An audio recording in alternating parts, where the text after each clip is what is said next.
Hello guys, welcome back sa ating YouTube channel. Ito na yung mais natin. So January 22, ayan, 2026. So January 25 mag last na patubig na tayo ng ating mais. So tingnan niyo itong yung decalb. Ito nga pala yung decalb 8282S. So tingnan niyo guys, yung bunga niya guys, dalawa. May mga dalawa. So, hindi lahat, mayroon din siyang mga dalawa. Hi guys, So ito na yung niya, yung buhok niya, medyo dry na siya. Kumbaga ay di ba? So ibig sabihin ay malapit na siya. So nasa na siya, mga 90 days old na pataas ito. So last na dilig na. So baka third week ng February pwede na itong matanggalan ng mga second week, pwede na matanggalan ng mga dahon, pakain ng kambing at saka kalabaw. So malaki naman siya guys, itong natin, mais natin. So ayan guys, dala-dalawa talaga, dala-dalawa. Sayang din. So ito yung update natin guys sa ating mais, mga ka-farming guys. Ayan dala-dalawa guys. Ayan, ganda. Ayos si decalb. Tingnan natin sa susunod na pag-aani. Tingnan natin kung one bag, 1.5 to. Isang bag sa isang kalahati. So, puntahan natin yung tanim natin guys doon. Yung nahuli ng nahuli ng 1 week doon. Let's go.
Guys, ito yung nahuli na 1 week yung pagkakadilig natin. Medyo mas rito, green pa siya, pero malalaki na guys. Malaki ito, wala na yung niya, yung dahon niya tanggal na, nagpusa na. Buhok niya, buhok pala. Hindi, so laki talaga. Isang dangkal lang dito. Pero depende pa rin yan sa butil, kung gaano siya kabigat pag ay bilag na.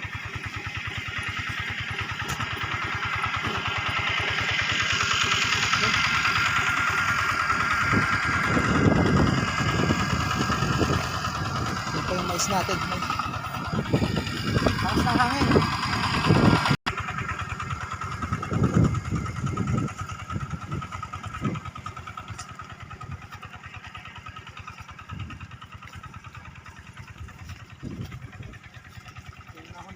Nahuli ito ng 1 week guys, pero tingnan mo naman, malaki yung bunga kahit sa loob. Malaki talaga. So ito pa rin yung yung decalb 8282S. So punta na naman natin yung mais natin doon sa parte doon. Let's go.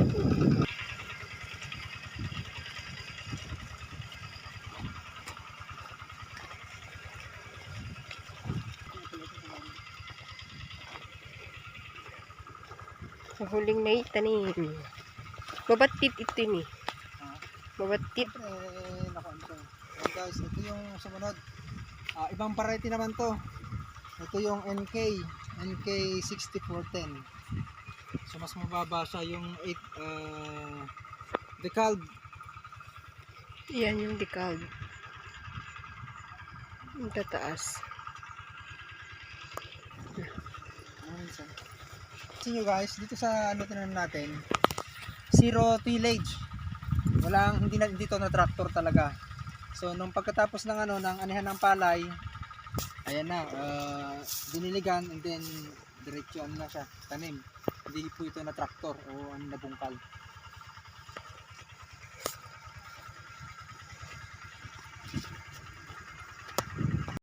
So yung mais na dito, medyo dito sa gilid, talagang nagganyan yung mga naputol yung mga dahon kasi yung lakas ng hanging amihan. So, pero naka-recover naman siya guys. Pero malaki.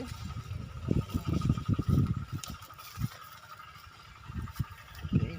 So, ito yung update natin guys. So, mas nauna yung nandoon ng 1 week, kaya mas maunang maani doon.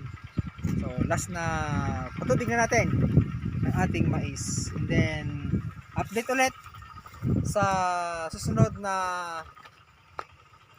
pagtanggal na ng dahon nito kasi magpapakain na tayo ng mga i-open na natin to para sa pagkuhanan ng pagkain ng mga kambing, baka, so maraming salamat guys sa pag-subscribe sa ating YouTube channel and tuloy-tuloy lang po tayo sa manood ng ating mais.